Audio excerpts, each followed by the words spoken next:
Fellow Slayers, it's time to take a look at the final episode of the day, which is Something Blue. Willow, so hearing of Oz's departure, sneaks into his bedroom at night. And the next day, Buffy talks to Riley and he invites her out on a picnic. Willow and Buffy talk about a possible relationship with Riley and the consequences that may result from any relationship. Buffy wonders if the passion of relationships come from the pain of fighting. Spike is chained up and kept in the bathtub at Giles' apartment. Buffy tries to get information from him and feeds him pig's blood, but he doesn't give up much. Will suggests a truth spell to make Spike talk. She promises to gather the ingredients and return the next morning. After she leaves, Buffy and Giles discuss how well Willow is coping since Oz left, only for Spike to offer his inside warning that in fact she's close to breaking down. This is proved right when Willow goes back to Oz's place to find the room stripped bare of his possessions. Later, she tells Buffy while crying that Oz asked for stuff to be sent on to him, which has crushed her last hopes that he might return someday. The next day, Buffy and Riley arrange a date. When Willow doesn't show up to perform the truth spells planned, Giles calls her but gets no answer. The night of the bronze, Willow opts to drown her sorrows drinking beer.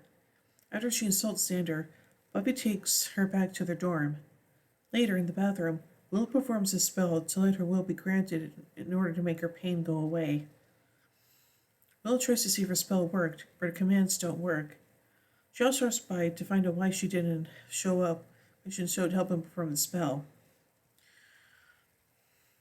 She feels like there's too much pressure on her that she can't live up to, and when Giles tells her that she needs to focus on her responsibilities and not to perform any more spells alone while she's such a fragile state. Angry, she says that he can't see anything, and then Giles suddenly begins to have trouble with his eyesight and leaves. And then tries to perform the spell on Spike alone, but is having difficulty reading. After Giles drops the key to the chains keeping Spike captive, Spike is able to break free and run away. While talking to Buffy, Willow's casual comments briefly turns Amy to human form, unseen by either girl, before Willow just as casually and winningly turns her back into a rat.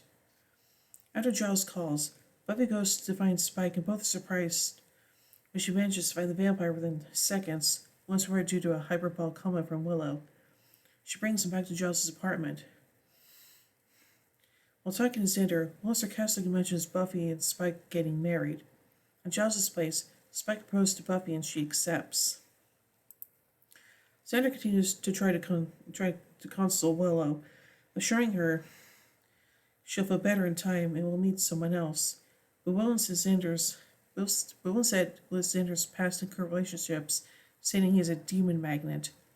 While Buffy and Spike cuddle and kiss and make plans for the wedding, Giles calls Willow for help and, moments later, reaches the conclusion that he is totally blind. Buffy visits the magic shop for supplies to undo the spell that caused Giles to become blind. She then runs around outside of a bridal shop and tells him about the wedding, which confuses and upsets him. Xander and Anya's romantic time is interrupted by various demons that attack them, so they rush to Giles' place.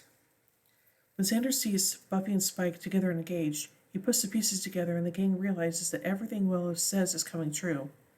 De Hoffren, the demon responsible for making Anya a vengeance demon, comes forth and takes Willow through a portal into his demon world to make the same offer.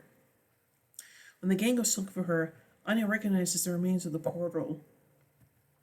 Anya guides the Scoobies into a mausoleum where they hope to stop De Hoffren from turning Willow into a demon.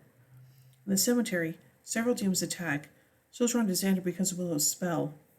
In the meantime, Willow turns down De Hoffren's offer and the demon accepts her decision without argument, giving her his talisman if she changes her mind, then sends her back. At the mausoleum, Willow breaks the spell. When the demons disappear, Buffy and Spike act disgusted by having been kissing each other.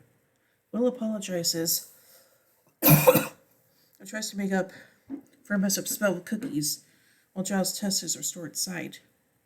The next day, Buffy finds Riley and manages to convince him her talk of her upcoming wedding was a joke. Alright. Anyway, let's take a look at some continuity surrounding this episode. The lesbian alliance banner that Buffy sees Riley hang up in the beginning of the episode is a foreshadowing of Willow's upcoming lesbian relationship beginning in the next episode. Buffy mentions having met with Angel for 5 minutes from her point of view, and I will remember you.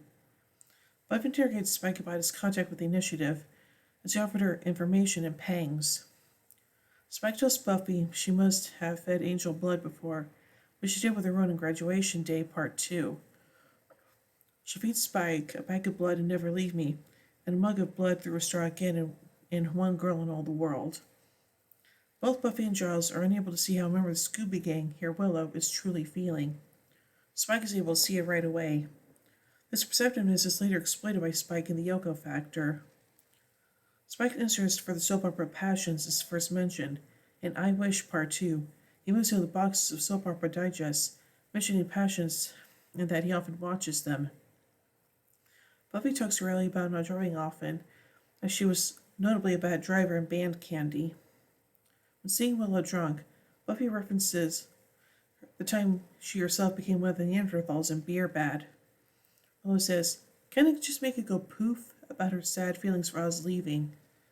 This is similar to her line in The Wish, wanting for the demon to go poof, which will be echoed again in Hell's Bells.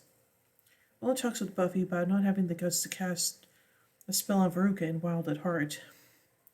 Willow accidentally turns Amy back into a human again and a rat again while talking about the spell Amy was able to cast in Gingerbread. The white and orange shirt Xander wears is the same one Anya will wear to sleep in Goodbye Iowa.